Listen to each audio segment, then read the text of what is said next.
கோவை மாவட்டத்தில் ஒரு கழகத்தின் ஒரு தூணாக விளங்கிய கடந்த சில நாட்களுக்கு முன்பு இரா மோகன் அவர்கள் மறைவேதியிட்டார். அந்த நேரத்தில் நான் அவருக்கு என்னுடைய ஆழ்ந்த இரங்கலை தெரிவித்து செய்தி வெளியிட்டிருக்கிறேன். சாதாரண திராவிட முன்னேற்றக் கழகத்தில் ஒரு நகர கழக செயலாளராக இருந்து சட்டமன்ற உறுப்பினராக, நாடாளுமன்ற உறுப்பினராக இருந்து பணியாற்றி கழகத்திற்கு பெருமை சேர்த்தவர். அவருடைய மறைவு என்பது கோவை மாவட்டத்துக்கு மட்டுமல்ல, திராவிட முன்னேற்றக் கழகத்திற்கும் மாபெரும் இழப்பாக அமைந்திருக்கிறது.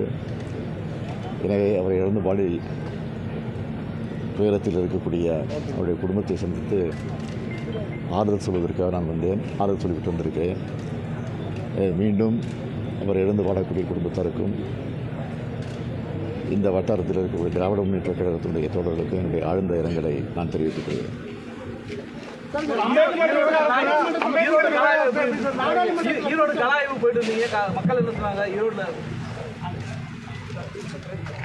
ஈரோடில் நேற்றைய தினம் கலாய்வு நடத்தினேன்.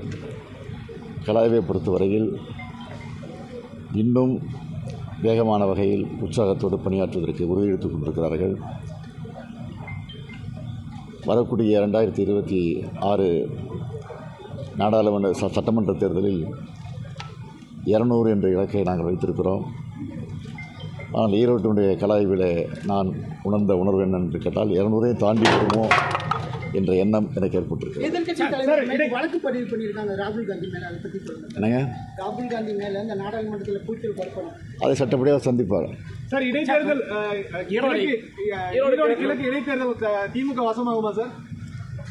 திமுக வசமாகதில்லை, திமுக கூட்டணி வசமாகும். கூட்டணிக்கு அப்படின்னா ஈரோடு அந்த இடைத்தேர்தல் வந்து கூட்டணிக்கு ஏற்கனவே இந்தியா கூட்டணியில் திமுக அங்கே வைக்கிறது. எனவே இந்தியா கூட்டணியுடைய வசமாகும். மீண்டும் காங்கிரஸ் வாய்ப்பா சார்? மீண்டும் ஈரோடு கிழக்கு காங்கிரஸ்க்கு ஒதுக்கிடுவோமா? அது முறையாக அவருடன் கலந்து பேசி முடிவெடுத்து அறிவிப்போம். அது பல நேரம் நான் சொல்லியிருக்கேன். அது கொடுமையான ஒரு முடிவு.